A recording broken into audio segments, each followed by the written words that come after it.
Sanibona, ngaphambi singene kwivideo namuhla, ngithi angithathe lethuba ngibonge i-support nothando enikhombise lona lingaphezu kokucabanga kwethu. Siyacela niqhubeke nisupporte njalo ngokubuka amavideo ethu, ungakhohlwa ukukhomenta, ushare, ulike. Siyafisa ukuzwa umbono wakho. Sicela ke singene kwivideo namuhla. Two law enforcement officers attached to City of Cape Town metal theft unit were today arrested by members of the Hawks Serious Corruption Investigation Team, SCI, together with City of Cape Town Safety and Security Information Management Service, to face charges of corruption, extortion, and business robbery. The duo were arrested after incidents that took place from 31 January 2025 up until to date, where they were arrested on a warrant of arrest. It is believed that the officers were targeting foreign national spaza shops, requesting their asylum documentation. With or without the documents, the officers will still demand money. On different occasions, the victim paid an amount of 5,000 and 6,000 rand. Further, the investigation revealed that during an arrest of one of the victims, the suspect managed to steal cigarettes out of the victim's vehicle to the value of over 600,000 rand, while the victim was being processed at Philippi East Police Station. Following the investigation, the team applied for the warrant of arrest, which was subsequently granted by the court. The suspects, aged 36 and 41, were arrested yesterday morning on the 2nd of December 2025 and are to appear at the Cape Town Regional Court on the 3rd of December 2025 to face charges of corruption, extortion, and business robbery. It is reported that the two suspects were previously arrested in May 2025 on similar charges and they were subsequently released on bail. Ivideo eyandulela le ngibuza umbuzo ukuthi ngabe amaphoyisa akhokhelwa ngokwanele na? Umbuzo nje ngibuza namanje ngisawubuza. Ngabe amaphoyisa akhokhelwa ngokwanele na? Ngilombuzo ngiwubuza ngoba labantu bayingxenye yobugebengu. Buka amaphoyisa manje aboshiwe abekhokhisa abantu 6,000 enza ubugebengu obukhulu kabi. Labantu afuna ngabe bavikela umphakathi ibona bebenza ubugebengu. Namhlanje baboshiwe. Ngakho ke ngifisa ukwazi imbangela yokuthi baze benze ubugebengu. Yingakho umbuzo wami uthi ngabe uhulumeni akabakhokheli ngokwanele na? Uma kungukuthi uhulumeni akabakhokheli ngokwanele, mhlambe ngingavuma ukuthi bangaze babenzeke ubugebengu. Kodwa uma bakhokhela ngokwanele yini inkinga? Futhi okunye engikuzwayo bake baboshwa labantu ngecala elifanayo baphuma ngebail. Kwaphelelaphi? Asidlule phambili. A coordinated anti-smuggling operation in Limpopo led to the arrest of two suspects and the recovery of illicit Remington Gold cigarette valued at approximately 180,000 rand.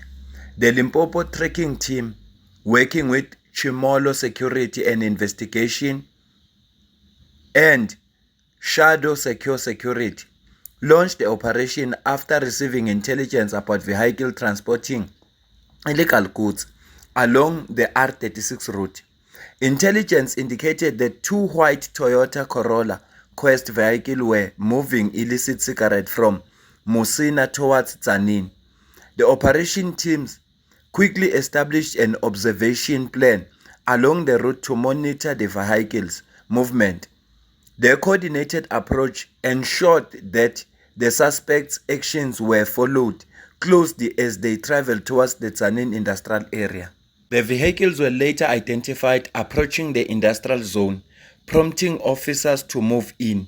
When police attempted to intercept them, both drivers fled toward the Tzaneen Sasol garage.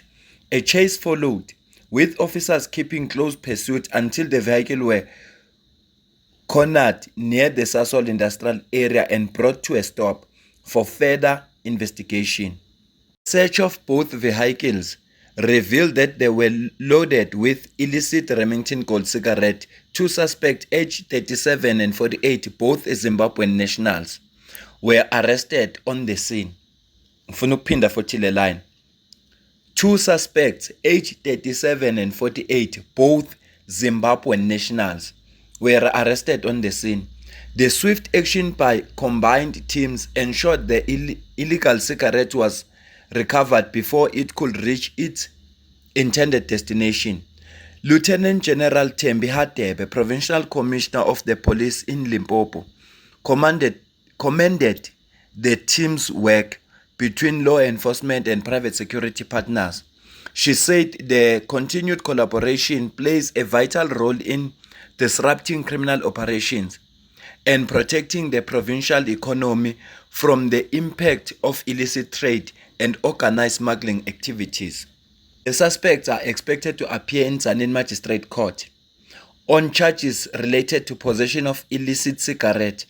Police investigations are ongoing as authorities continue efforts to trace the border network behind the illegal transport and distribution of Remington Gold cigarette in the province. Engasho ngaphambilini ngathi amaphoyisa uma enenhloso yokulwa nobugebengu ayakwazi ukulwa nabo. Uyabona manje bazi babambi lokhu nje kuyakuprovela ukuthi amaphoyisa amayithanda ukubuqeda bonke lobugebengu ngabuqeda. Angabuqeda nya angathi basho bathi basebenze based on intelligence. So uma ngathiwa nje manje bathi sifuna ukuvala lento le sifuna ukuvala umthombo. Sivale kuma border la kungena khona wona logwayi osuka ngoba ngiyasola usuke eZimbabwe phela ngoba abantu ababanjwa nalogwayi esikhathini esiningi amaZimbabwe. Ingakho ngiphinde kabili le line ukuthi abantu ababoshiwe bangamaZimbabwe. So uma amaphoyisa esefuna ngempela ukuthi alivale yonke lento le ayokwenza lokho. Siyabonga kakhulu kula maphoyisa bamsene private security companies kulomsebenzi abawenzile ngoba lokhu kusho nje ukuthi izwe lethu at least lizophepha. Ngizwela labantu ababhemayo angeke ke ngibajaje ngoba mina kangibhemi. Kodwa nje ngiyabazwela bazobhema yonke lento ebuya kulamazwe. Yonke lento ekhona ngoba icheap. Into ezonza ukuthi nje baze basafare bagule ukuthi bazobhema yonke lento abalethelwa yona. Uzuzibuza ukuthi uma belethela nina labantu baseZimbabwe basebe right ngokubhema bona njoba sebelethela nina ugwayi. Angeke ngisho lutho angengakho ngithi ngeke ngeze ngibajaje abantu ababhemayo. Isinqumo sabo. Kodwa nje lento ibeka impilo zabo engcupheni ngoba kulethelwa bona. Asithatha udaba lokugcina okungelesithathu bese siyayivala ivideo. SAPS KZN on Tuesday 2 December, police in KwaZulu-Natal arrested a 35-year-old suspect in Verulam for being in possession of property suspected to be stolen and for being in possession of unlicensed firearm. Police recovered one rifle with over 100 rounds of ammunition. Members arrested one suspect who was in possession of an AK-47 assault rifle with 60 rounds of ammunition. Police are still searching for a second suspect. Yingakho kamaphoyisa akwaZulu-Natal uma kwenzekile lezi gebengu zazama ukulwa bezidubula bezibulala ngoba uyeza ukuthi abaphethe ibhamu encane labantu baphethe ibhamu zangempela. Amaphoyisa aphathe ibhamu encane igebengu iphathe inhlokohlela zeibhamu. Bonke abantu abawasolayo amaphoyisa aseKZN uma kuthiwa badubulane nesigebengu safa kufuneka babuke lezi bhamu lezi nje ababambe nje nazo labo ukuthi zingakanani bese ubuka ukuthi uma ngathiwa labantu kwenzekile basithatha lesibhamu basikhomba ngasephoyiseni bekuzokwenzakalana. Futhi okunye engikujabulelayo ngale ndaba ukuthi lezi gebengu zaseVerulam azizange zilwe namaphoyisa okusho ukuthi amaphoyisa aseKZN awavela kudubule. Uma usarenda uvumela ukuboshwa uyaboshwa. Washo uGeneral Mkhwanazi ngelinye ilanga wathi inkinga bezindaba bakhava kakhulu lapha amaphoyisa esuka idubule khona abantu. Kodwa laba ababoshwayo akukhulunywa ngayo kakhulu. Ingakho ngithe angeke ngikhulume ngalolu daba ngoba lana amaphoyisa wadubulanga muntu. Kunalokho abantu labo bacooperateile namaphoyisa basarenda baboshwa noma esabalekile lo yedwa kodwa ke uzotholakala ngoba umngani wakhe lo uzosho ukuthi uhlalaphi. Uzosho ukuthi uzotholakala phi. akahluphi uzotholakala lo ngoba umngani wakhe uzosho unless engabaleka, kodwa nje umngani wakhe uzowaxoxela amaphoyisa ukuthi umngani wakhe utholakalaphi, bangamthola kanjani, bese iyalungiseka indaba yabo. Asiyibambe le video manje. Cela ukuze ukuphawula khona la comment section. Ngale kwalokho mina nawe sidibane kwivideo elandelayo. Ngiyabonga kakhulu. Ngiyabonga kakhulu ngesupport. Supporteni esikhombise yona kule channel. Angazi ngingathini ngayo. Kodwa nje ngathi ngaqhubeka njalo ingami. Siyaphambana ngembono kwesinye isikhathi. Kodwa ngiyacela siqhubeke nje ngendlela esenza ngayo, sihloniphane, sibonisane kahle. Ngiyazi ukuthi bakhona abantu abadelelayo. Kodwa nje ukubaziba akoni lutho. Asibambeke le video.